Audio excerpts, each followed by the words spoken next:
Welcome to the Sencast. My name is Dale Pickles. I'm the Managing Director of B Squared and the host of the Sencast, the podcast for special educational needs and disability.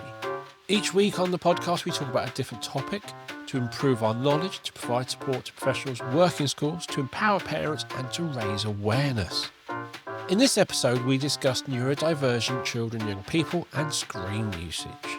And I had a previous guest, Dr. Daniel Weisberg, come back and discuss this. And Dr. Daniel Weisberg is a consultant clinical psychologist and the managing director of Cape Psychology, an award-winning independent clinical psychology service for children, adolescents and young people.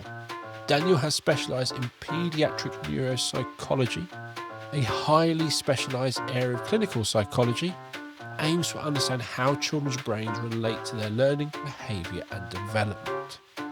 The Sencast is created by us here at B Squared, and alongside this podcast we also run our online CPD called Sencast Sessions. And if you go to the Sencast website, you will see a range of over 150 training sessions, often featuring our amazing podcast guests. We also run free SEND briefings twice a year so you can keep up to date with all the changes going on in the world of SEND. You can find out more about our training sessions and our free SEND briefings by going to the Sencast website. But for now, let's get on with that podcast.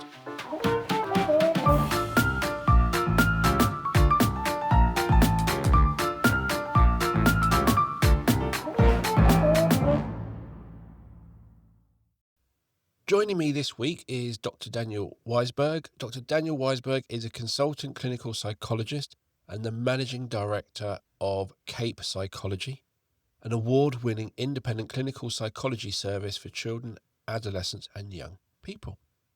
Daniel has specialised in paediatric neuropsychology, a highly specialised area of clinical psychology that aims to understand how children's brains relate to their learning, behaviour and development.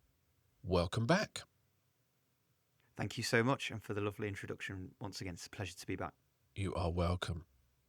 On our previous episode together, where we talked about screens, meltdowns and power struggles, it was a great conversation about screens and how they're generally used and so on and so on. But when we come to neurodivergent children and young people, that conversation gets a lot more complicated. There's a lot more going on. It does. Absolutely agree with you, and I think you've hit the nail on the head straight away. The challenge with screens is that it's very easy to come up with a very simple narrative about screens. Very much they're either good or they're bad type way of thinking.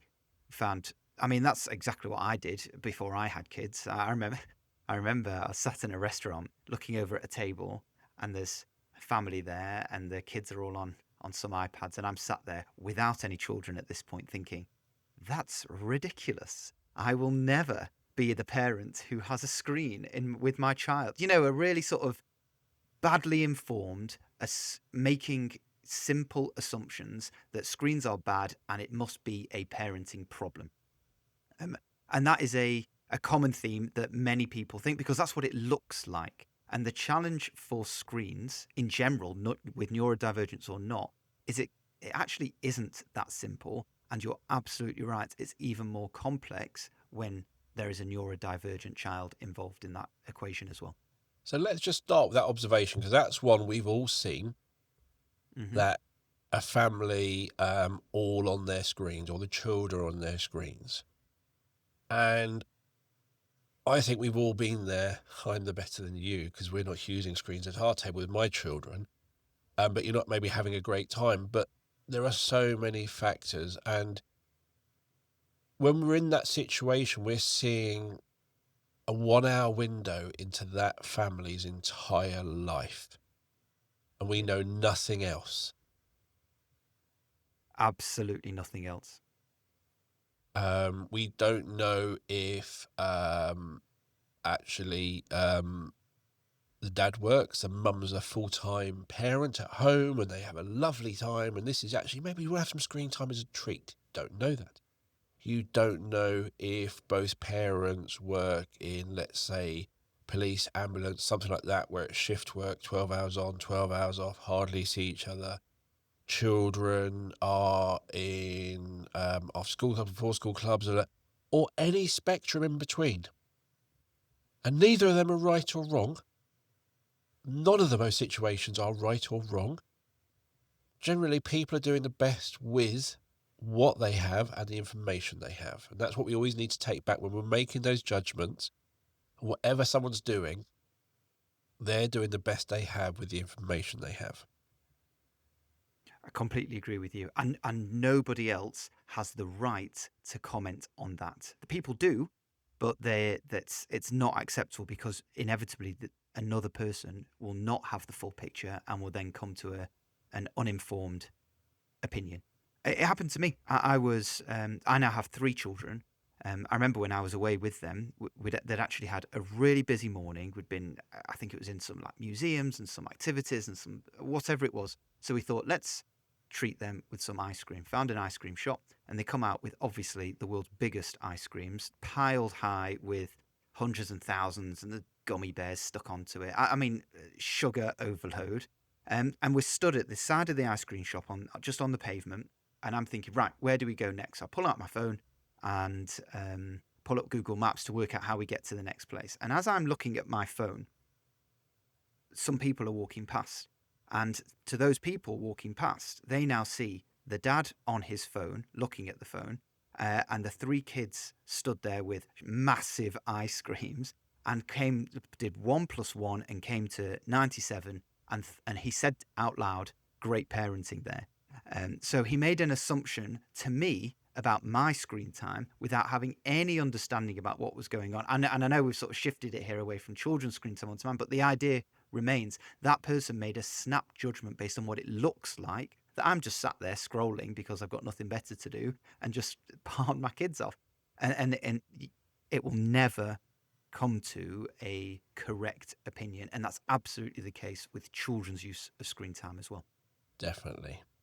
So let's get back to the neurodivergent children and young Yeah. people.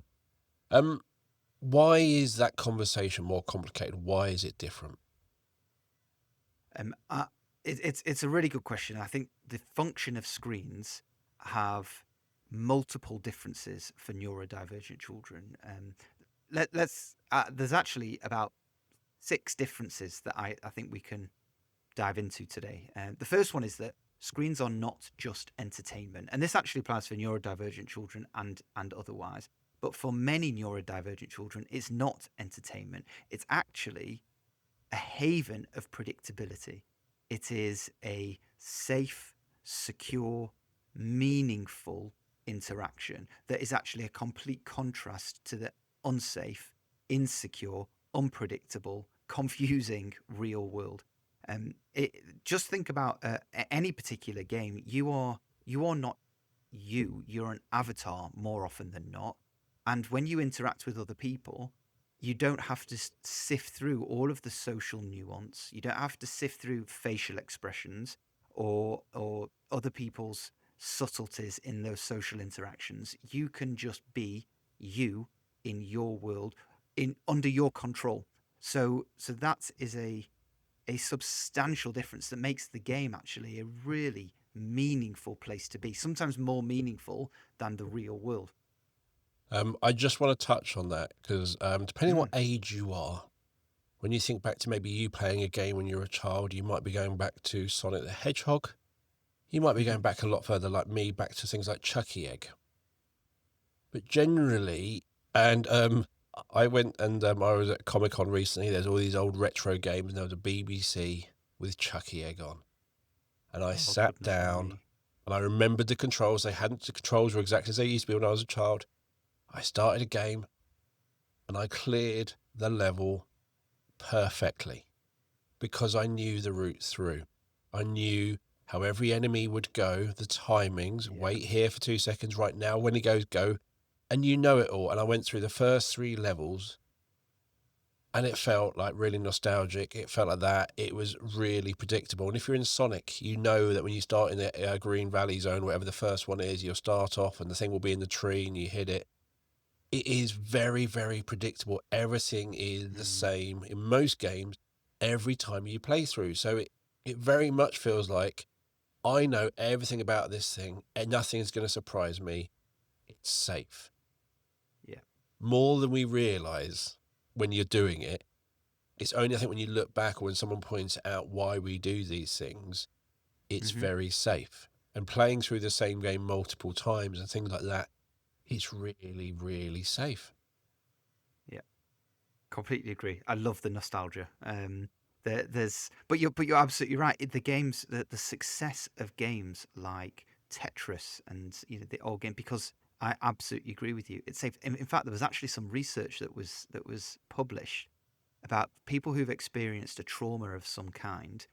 If they play Tetris, it can actually be a calming way to help them work through that particular trauma. So there's psychological literature that shows you the effectiveness of Tetris in dealing with trauma.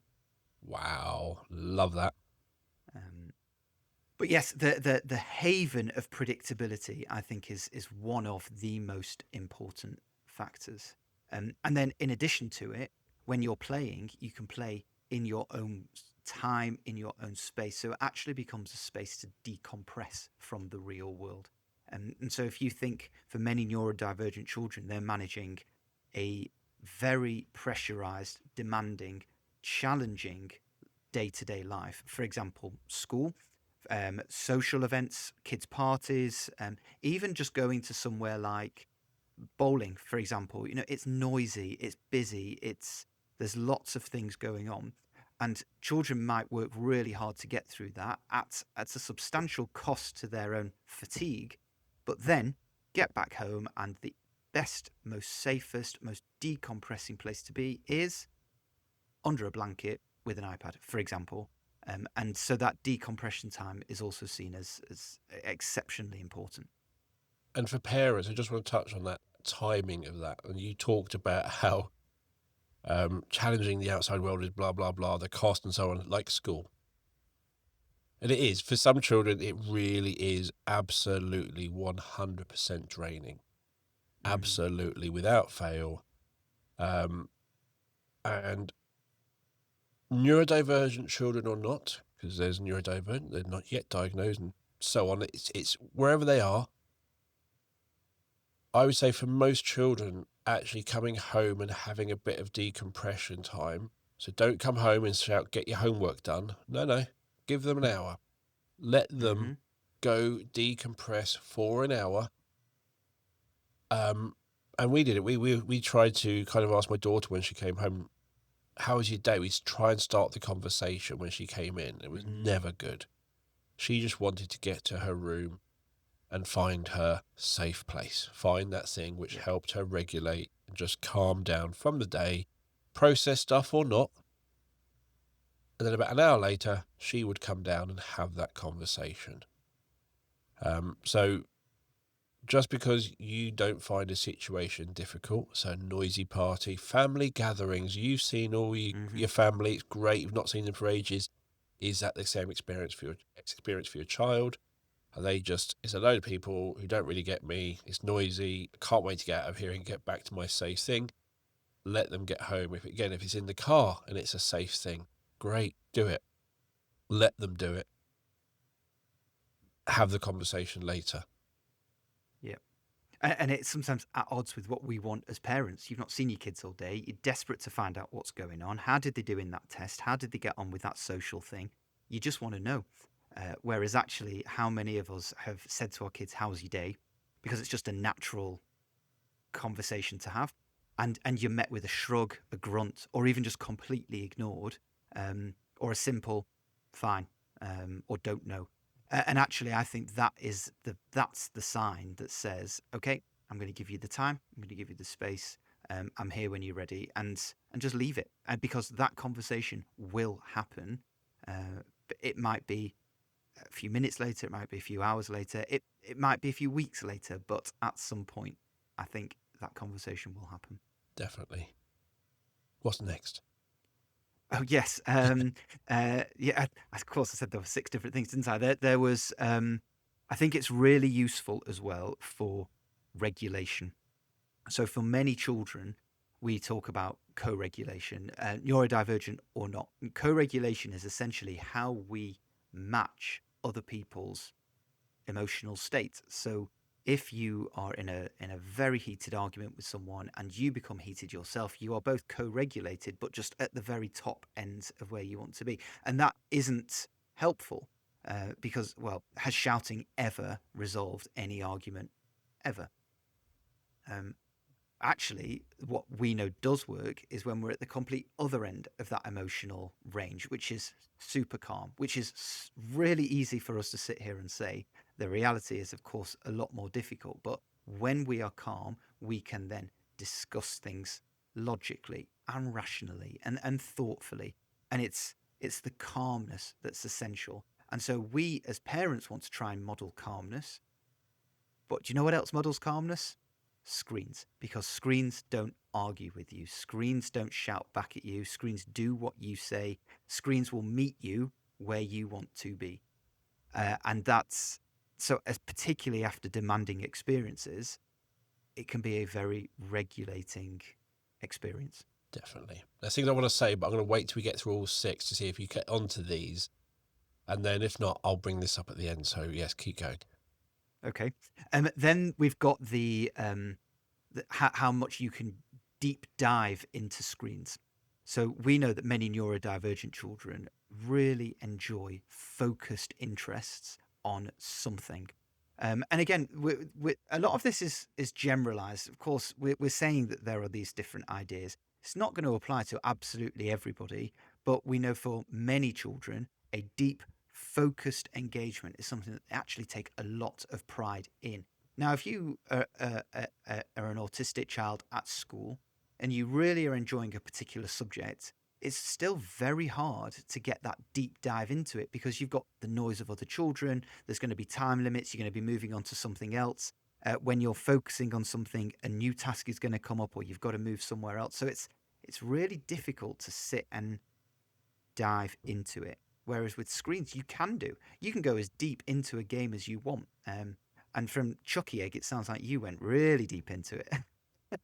Maybe. No, and actually, if you look at what the trends are for what children watch on YouTube or the YouTube Shorts or TikTok videos, whatever it may be, there's a huge. I'd love to know the numbers actually, but a huge demand for videos that show other people playing games at a really high level. So that really deep dive into it, where people are going through these levels that are inaccessible to us, but they're doing it with ease. And you can't help but sit and watch, almost with your mouth open in amazement. But this is really engaging for children. So I think that deep, focused engagement is a particularly powerful point. I've brought this up before in the podcast discussing it with Finton, and it was a cartoon I saw, and it was like, oh my gosh, it is exactly the same. And it was like a dad going into his son's room, watching his son, and he goes, like, what game are you playing? He goes, I'm not. What are you doing? I'm watching someone else play a game. He's like, well, that's stupid. Why don't you just play it? And he's like, well, I find it interesting. Well, you're stupid. And then he walked downstairs and put on Match of the Day, which was him watching people play a game, not doing it. And that's the thing, when we say it sounds weird watching someone else play a game, but that's exactly what we do when we watch sport. Yes.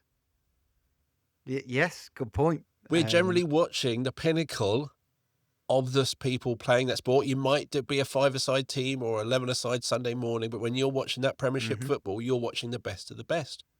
When you're watching that Twitch stream or whatever stream, you're watching someone who has worked it all out and you're trying to get tips to improve you, or you're just admiring how quick they get through things or whatever. Is it not the same as watching sport?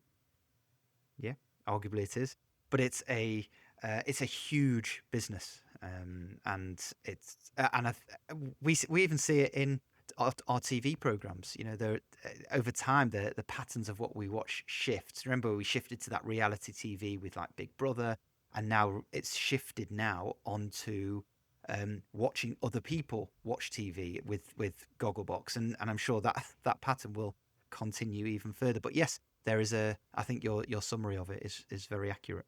And one thing I do, again, you talked about kind of diving in and kind of that research. How your child researches will be different to our research.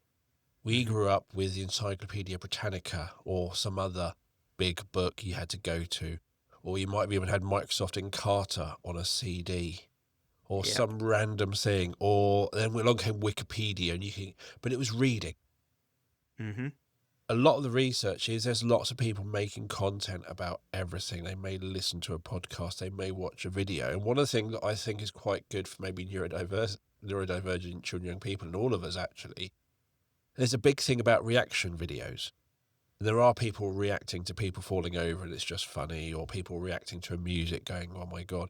But there are people who are watching like a history documentary and reacting. So they'll be watching it and you're watching it and then suddenly pause it and going, hang on, so this happened and then they did this. Let me have a sec. And then it's almost like that's your ADHD bit going off. Hmm.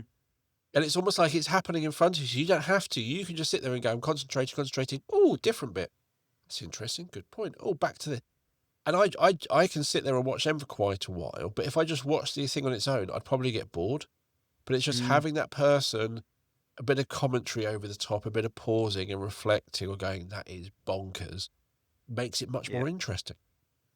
Much more interesting. No, you're absolutely right, which is why these videos have ballooned in popularity. Definitely. So yes, I think you're absolutely onto something here, and it's and it will change again these habits with the onset of AI, which isn't in my list here actually, but I'm pretty sure that should be. There's the level of nostalgia here, Dale, is really high. And Carter, I've not thought about that for a long time. I used to love that.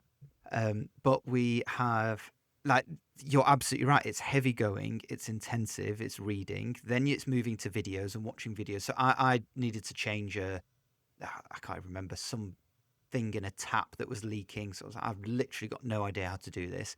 YouTube and got the answer. Whereas now the pattern is you don't even need to type it into YouTube. You literally take a picture of the thing that you want to fix and upload it to some AI, like an array of pipes under the sink. Take a picture and say, how do I fix this? And it will come back and it will tell you in detail what you need to do. So yes, future habits will be interesting. Yes. Um, and then there's also the neurobiology that's involved with screens, and we started touching on this when we spoke last time, but this is all about dopamine, and dopamine is one of the most powerful feel good chemicals that we have. We produce dopamine when we do something well and something we've achieved, and that feeling remains as a positive, powerful feeling of pleasure, and we want more of it. And sometimes it's really hard to find that dopamine because the world is stressful, or it's hard to achieve good things, or perhaps the thing that we want to achieve is out of reach. And so we search for quicker, faster, cheaper ways of getting that dopamine. For many non-neurodivergent children, it is screen time because it's quick, easy. A quick scroll makes you feel good. It makes you feel happy about yourself. It makes you enjoy. Look at what you look at what you're doing. You're enjoying it. It feels good.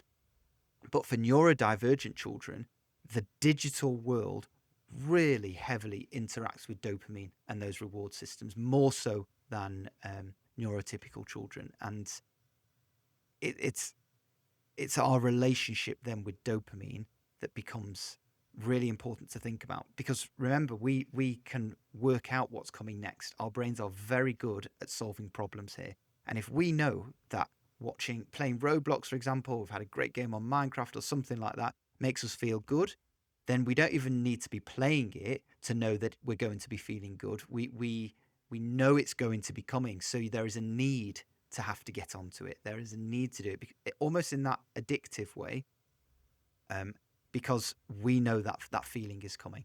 I have been reading that I think when you first do something, when you do it, you get the dopamine hit when it happens.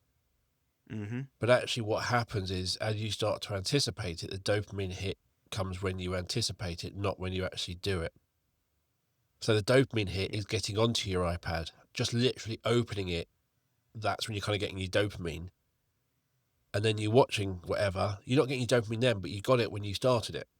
And that's really an interesting thing that your brain anticipates it and release. It was really, I think it was in a book called Atomic Habits, and I was reading it a couple of times. It was just literally talking about how that reinforces those habits and things like that. It was really interesting, that relationship with dopamine.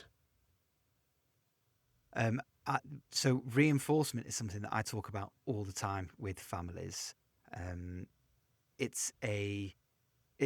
So positive reinforcement is one of the most powerful ways we can teach. It's one of the most powerful parenting tools that we have, which is when we tell our children that they've done something well, so they get that reinforcement for it, they want to do it even more because they've seen that they can get a reward. And the assumption there is, well, let's just reward everything. When they do something good, reward it. And there's positives to that, but that's not actually the most effective way of doing it, because you then get used to the reward because you're undermining exactly what you've just said. It's the anticipation of it that's the powerful effect here. So the most powerful driver that parents can use is something called a variable ratio schedule of reinforcement. It doesn't roll off the tongue, does it? No, but that it name. was, that was literally said, I went, yep, that was in the book. But it's essentially an intermittent reinforcement, which is sometimes you get the reward, not necessarily all the time, because you're rewarding what is good, but you're not losing the power of it, which you would do if you were to reward absolutely every single thing that your child does well. Which brings us on to loot boxes. Yeah. Let's move on from loot boxes. But that idea of loot boxes is, I think it was sort of saying, is sometimes you get that big thing, but sometimes you don't. So therefore, the interest is always there because you might. And it's a weird. It's quite fascinating how that plays in your head. Yep. Let's stay away from loot boxes for now. We absolutely can. So I think it's so screens essentially have a very different relationship. I think I've gone through all the different points that I mentioned, but essentially screens and technology is a real break from the real world out there, which can be exceptionally overwhelming for neurodivergent children. And so we as parents have to consider the function of those screens. And that's the bit that will clash with what we were talking about at the very beginning, which sometimes our use of those screens is very different to what it might look like. And so I never think screen use is a parenting excuse, laziness, bad parenting. It is absolutely not, because most parents don't want to use screens all the time. Sometimes they find themselves in situations where you've got no choice, but you have to. And I think with screens, as you talked about back with your ice cream and your bad parenting, by actually looking at where you want to take your children next, bad parent. And that's the thing is, years ago, you would have had a paper map. There would have been a map on the corner or something. You would have had the London A to Z on you, or you would have learnt it all beforehand. But that also meant you could never change your plans because you had to stick to that plans. Whereas Google Maps, National Rail app with train times, the Tube map, how do I get from this? Or what's the best route right now? It'll give you the times.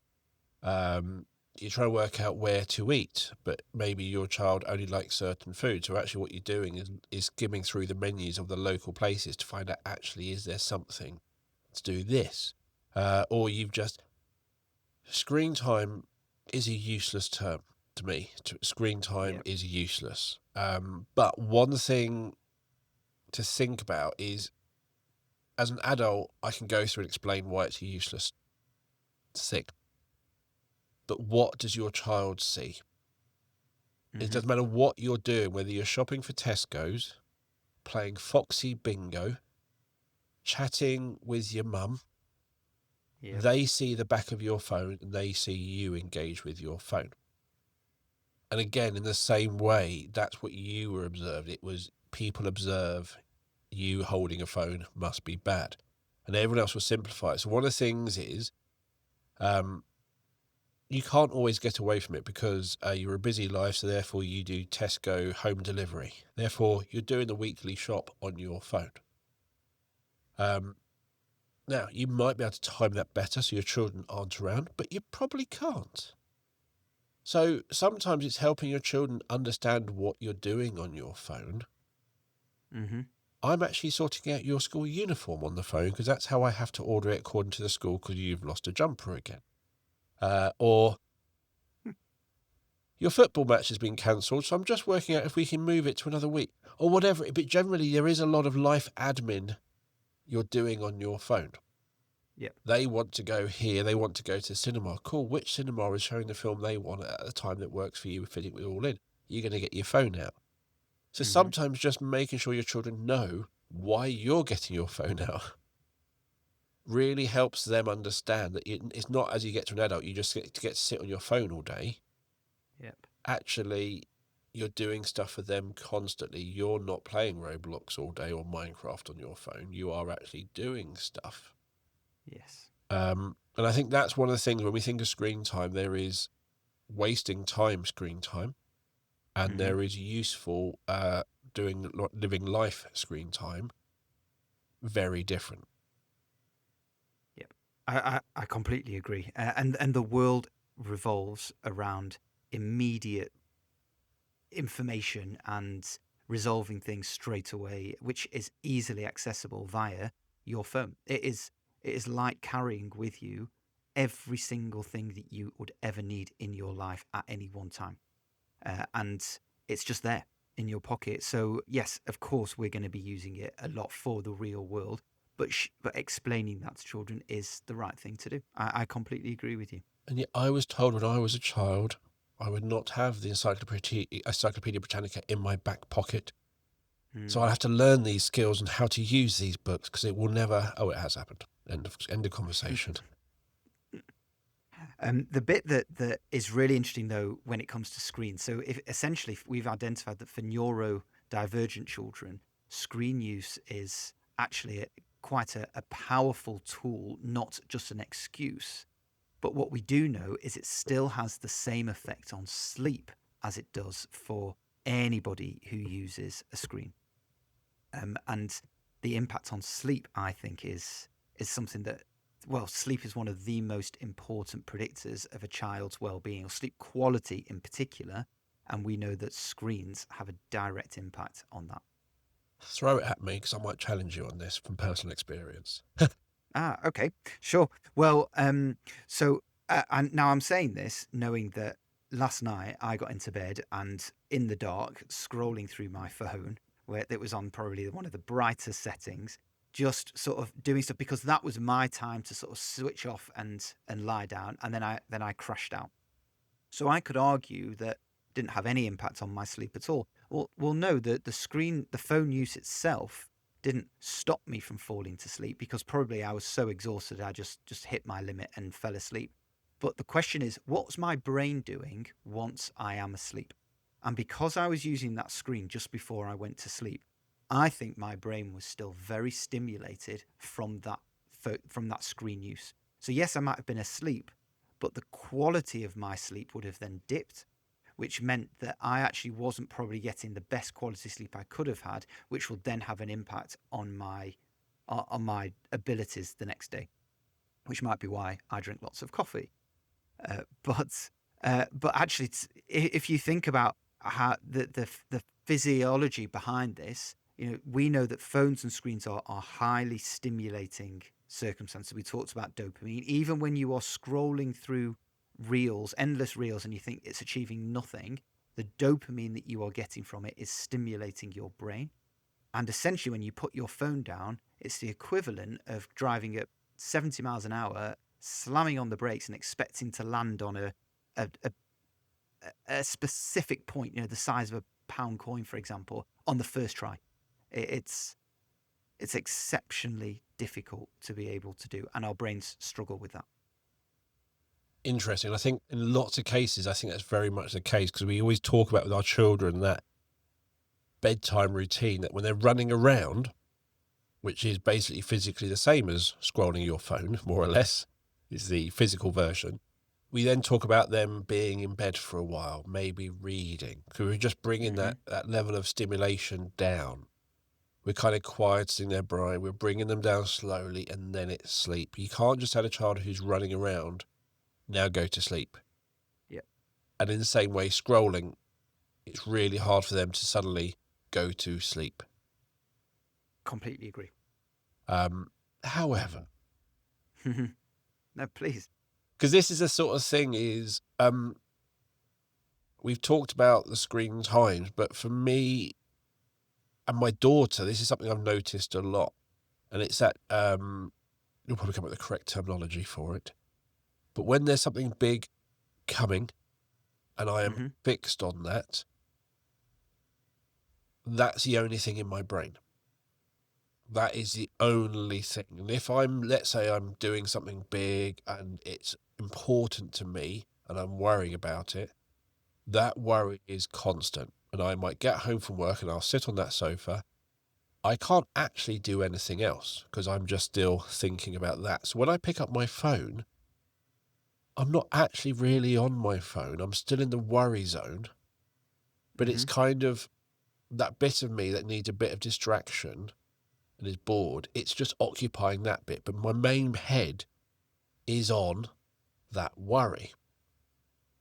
So what's the correct terminology on that one? Well, I think you've described a set of circumstances that most people will have experienced at some point, and I wonder if it's a type of burnout essentially that you've been dealing with something and you need a distraction from it. Just as we were talking about before, as the function of screens for neurodivergent children, we're doing exactly the same. You're dealing with lots of anxiety here, or lots of worry, lots of stress. The easiest thing to do is just put a pause on it, and the best way to put a pause on it, doom scroll, and it can help us cope with these overwhelming emotions. So yes, you've not dealt with anything. You're essentially just putting pause on it, but you're giving yourself that breathing space to hopefully then feel that bit more recharge and then go back to it. So yeah, I'm autistic and ADHD. My daughter is autistic, and like around her GCSEs, um, that worry about her GCSEs were there. She was kind of transfixed on it. But at the same time, if you asked her about it, that made it really worse. Hmm. And she was just kind of, there was a period of time where she knew that right now I can't actually revise. It won't help me. I'll revise. Her way of revising was a couple of days before each exam. She will kind of cram. It's kind of like she needed to be, oh dear, I need to do this to get that motivation to do it. But in the few days before that, it's like, it's all she can think about. And the only way to kind of distract herself was to, because it is such a, you can't ignore it when you're on your phone. Whether she's actually fully engaged with it, no. But it is that Mm. enough that it would help her pass. I just call it as it helps me pass the time. Okay. That's what I kind of class it as. I've got this big thing tomorrow. It's 6 p.m. I go to bed in 3.5 hours. How can I fill that time? And I would just get my phone out and I will fill it with 3 hours of just something random. And I can't even tell you the next day what I looked at. Mm. It's filling it. And so, yeah, that revision for her GCSEs was same. And then when she got the GCSE results, again, there's nothing she could do, but it was a big point in time. She was trying not to worry because you can't change anything, but she knew it was a really big thing, and she was just waiting. It was transfixed on that moment. And again, the screen gave her a distraction. Nothing else. Yep. You can't go to the shops. You can't.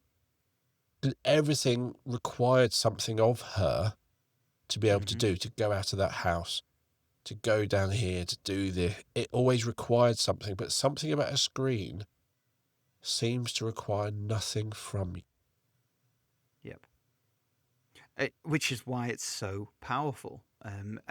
These are circumstances that you've just described that uh, so many people will relate to, because it's a go-to that we can all use immediately that can help. But I stand by the point, which is we might be using it for different reasons, but when you're doing that, you're not actually dealing with anything. You're just pausing what's going on here, and that might be what's needed. There's nothing wrong with that, but there are times where that might not be helpful. So if we then take it back to bedtime, for example, if you've had a really tricky day and you're using screen time just as a way to stop dealing with those feelings, well, at some point the screens are going to get turned off.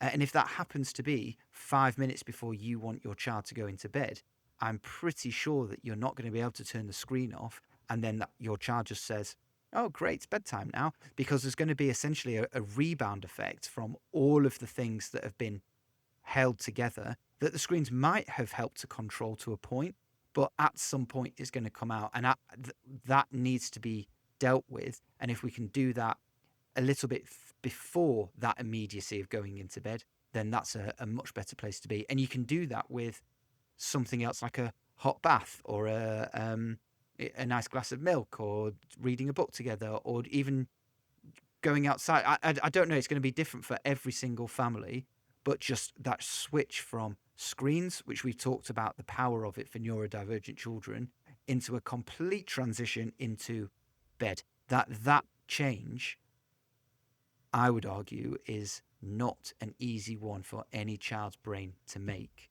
And so we have to build that in somehow or other. And I think with my daughter, one of her, she says she struggles to sleep. She does. I think every year her, so she's got a way of sleeping which helps. So she has a fan on, a bit of white noise. Mm-hmm. But she also has Spotify on, and she listens to the same song on repeat. So literally her Spotify stats came out that she listened to 5 months solid worth of Spotify last year, because every night it is on this track on repeat. Predictability, same like the screen. But I think what she struggles with is, and again, exactly what you're saying is, she's obviously got these worries going on. She's thinking about things, and whether it's a worry to you, if it's a worry to my child, there's nothing I can do. It is a worry. I can't say it's not a worry or it will be fine. It's a real worry, and that's that. And I'm not saying that if it is a worry to your child, it is a worry, accept it, not try and say it isn't. So for her, she has these worries, and I think although she is playing on the screen, as you said, it's just pausing. And then when she gets into bed, and she has a nice routine, and I think it's getting better, but you get into bed and your worries are still there. The thoughts, the things like that are still there. And as you said, sometimes pausing it, if you probably have a set deadline, is probably all right. But if that is just a everyday's worry, then just pausing it isn't making any difference. It's kind of, you need to actually work on those things and deal with those and find better ways. Yeah. And 15 seconds before bedtime is not the time to be able to do that. But yeah, I completely accept what you're saying. I think it's absolutely right. And we have to still work to support our children through that. Screens is a tool to be able to help us in that process, but it's not going to resolve those sorts of issues. No. And you've got to, and again, when they're young, you can sit there and read a book with them. You can do that. When they're 15, you probably can't. They probably do not want that. They're probably doing their own thing. But there's something they need. And everyone will say, oh, read a book. And that's one thing which worked, which kind of having something to think about, which wasn't a problem, didn't add in worry, but it was just something maybe to listen to. I used to listen to really low music, which was relaxing. Not loud enough that I was tapping my finger and enjoying it, but not quiet enough that I couldn't quite hear it. It was a really Goldilocks zone of I can hear it and I can follow it, and it's occupying that part of my brain, and I can sleep. So you can't just say to your child, read or do this. You literally have to try 500 different things to find out what works for them. And my daughter's gone from sleeping with a light on at some point in secondary school to pitch black. And it has to be really pitch black. And you'll find little LEDs on monitors and things like that have tape over them, or blue tack, to make sure there is no light pollution in the room. Because again, if there are things, then the imagination's kicking off, Um, whereas it's that nice, you want that sensory blank canvas that she can then maybe have happy thoughts in, and it's complicated, is what I'm probably trying to say. Yeah. No, but you're absolutely right. But what you're doing here is taking that moment between, say, screens going off, where maybe the thoughts come back out, the anxiety comes up, and then something that is completely opposite, such as sleep.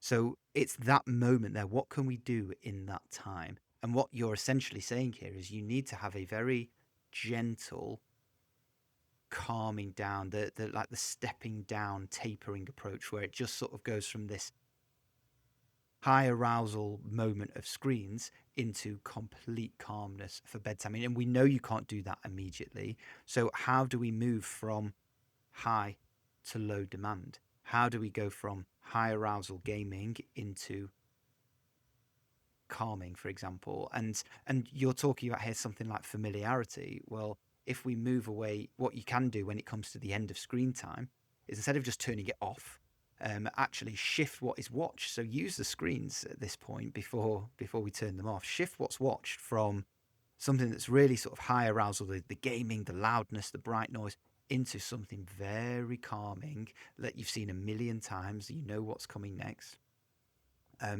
I saw a video recently of a red ball that just goes through a infinite path of tubes, and you sort of watch this ball going round and up and down and round, and you just watch the ball, and it's on a loop, so it just never ends. And you find yourself staring at this thing, but it's still on the screens, but it's a massive difference from the high demanding, high velocity was the word I was thinking of, Roblox, Minecraft, for example.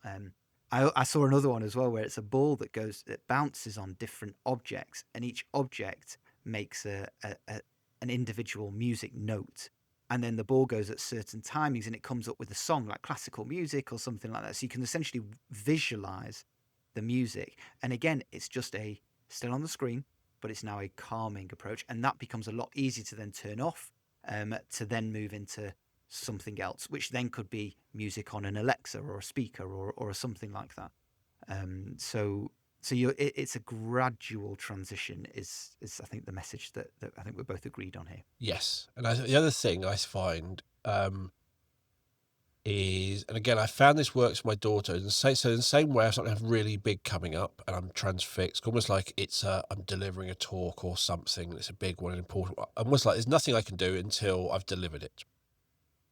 But sometimes you might get a problem arrive in the middle of the day and you're not sure how to solve it. And it might be a big problem, it might be a little problem, but I often will find I'm getting into bed and I'm just thinking about this problem and I'm not sure what I want to do. And that just thought it goes on.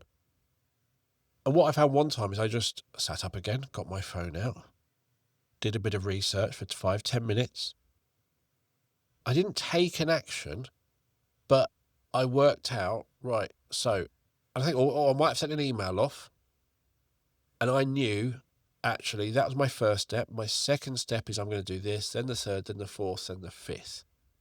And because I'd solved that problem, my brain was like, I can go to bed now. I'm not worrying about it. And I've learned that as an adult, that sometimes if I'm getting into bed and I know I'm thinking about something, can I solve this? Yes, right, let's just do 20 minutes of research on this. And I will research, I'll go on YouTube, I'll watch some videos, I'll read something, I'll go to a product website and go, cool, so it looks like that's going to do what I want. Fire off an email or put a message to someone to go, or even just write down the steps of what I'm going to do tomorrow. Click save. My head is now at peace. And then that's worked a few times with my daughter where she's really quite stressed, and we discuss it and we go, right, well, I can't solve that now. However, we went through the problem, we worked out, so Saturday we are going to go to the local shops, we're going to buy this, which will mean we can have this. I'm not saying just buy stuff, but there was something coming up but it was giving her the plan and a date of when that was going to happen. The next morning she came down a different person. Wow. So sometimes there are these things that it is everyday stuff going on and we've got to find it. But sometimes there is something coming up at a fixed point. It's hard to deal with. Or there are things they're worrying about stuff. And actually, can you maybe not solve it there and then? It's not about that, but it's helping them understand when it can be solved so that their worries are reduced. And there's been a few times, it's really worked for me, but it's also really helped my daughters. Actually, I'm struggling with this. What can we do about it? Well, I need to talk to someone. Can you send an email? And sending the email, I've made an action now. I'm on my way to solving. I'm going to get and it's just sometimes, and it can involve having a screen to calm you down to help you sleep. But as you said, it's not the doom scrolling. It's not that. It's answering that question you've got nagging you in your head and putting that to sleep so you can sleep. Yep. And for us as parents, what you've just described here is a set of circumstances that I would call connection before correction. It's a phrase that I really quite like using, where you're trying to understand what's going on in your specific circumstances, so in this case for your daughter, but for any parent to understand specifically what's going on for their child, and then we can then do something about it. So for example, if it's coming to 10 o'clock at night, just pulling a number out the air here, and you stand at the bottom of the stairs and shout, "Turn that blooming thing off," actually, you're relying purely on control, which will spike anxiety, spike cortisol levels, and guarantee pretty much a defensive reaction. It will never work. But it might work, but it'll be very unlikely to work, is probably what I would say. Whereas actually, the example that you gave is you're going into their world. You can practice that co-regulation that we talked about. Sitting on the edge of the bed, spending 3 to 5 minutes to show an interest in what they're doing, gradually sort of ease it, and then you can connect. And that connection means you can identify what's going on. In your circumstances, you need to know what's coming the next day, work out a plan, you can talk about it, and you're calming everything down, that can replace that sensory input from the screens and just sort of help to move things forward. So yeah, well done. And probably the last thing I want to discuss is, again, there's screen time, there's YouTube, and there are games, and there are games, and there are games, and there are games. They're not the same. So there are games like Minecraft and Terraria, which are generally low. I'm going to call them low demand. So you're building something, you're exploring. It's really quite predictable. No time constraints type thing. It's just ongoing. And you can go into games like Skyrim, which get a much more complicated, bigger game, exploring worlds. And you can just go through those on your own. It's generally just you, although I think in Minecraft you can play with your friend, but it's non-combative. Yeah. Okay, and the combat in like Skyrim is you versus the computer. So again, once you learn that, it's quite predictable and you can save and go back. So if you enter a dungeon, you die, you restart outside the dungeon, you go back in and repeat until you get there. But you kind of go through the same steps and not fail at that one and get past it. Great. Then you go into Fortnite, Call of Duty, the death matches, even Rocket League, which is basically football in cars. It's that competitive against other people. That's a much bigger demand. Yeah, you are reacting to other people, which is unpredictable because everyone plays differently. Everyone's got different skill levels. You're playing to win in a limited time. And when it's football, when it's that Rocket League and you got the score, that's all right. When it is more deathmatch like Fortnite, where you're the winner out of however many people, that's really stressful. And they're often the games when you ask a child to come off it, that's when you're having the meltdowns. That's when because they are such high demand, they're so dysregulated by the game and not winning, or they have actually just won, which they're also dysregulated. Those are the games that And we always had a rule for my children is if you can't come off them well, you don't play them. Mm-hmm. So, and it was a while trying to work them. In the end, my daughters left it because I think they did find it too stressful. And then Roblox is somewhere in the middle, because Roblox isn't a single game. It's a mountain of games, and they're all slightly different. So it's a really strange thing. And then add on chat in games. So whether you're playing FIFA, Roblox, when you start having that chat, if you're with friends, that's fine. But when you have chat with other people, I would personally, if your child is under 16, I would say you just don't do that. You do not have chats with randoms, especially if you are a girl. It is horrible. My daughter cannot have voice chat in games because the moment they realise she's a girl, horrible language, she gets blamed and so on. Even if she is the MVP, most valuable player, she will still get the blame and the hate because she is a girl. So don't just think of it's one game. Understand the game your child is playing. Get into that game, have conversations, go into their world, and work out, is this a good game for them? Is there better alternatives? Are there more? I think our generation grew up on story-based games because we didn't have the online competitive, and they're generally slower paced, less demanding, less stimulating. The constant combat can be really fun. It's a lot of times their friends play, but it's highly stimulating, high demand, highly dysregulating. So definitely those nowhere near bedtime.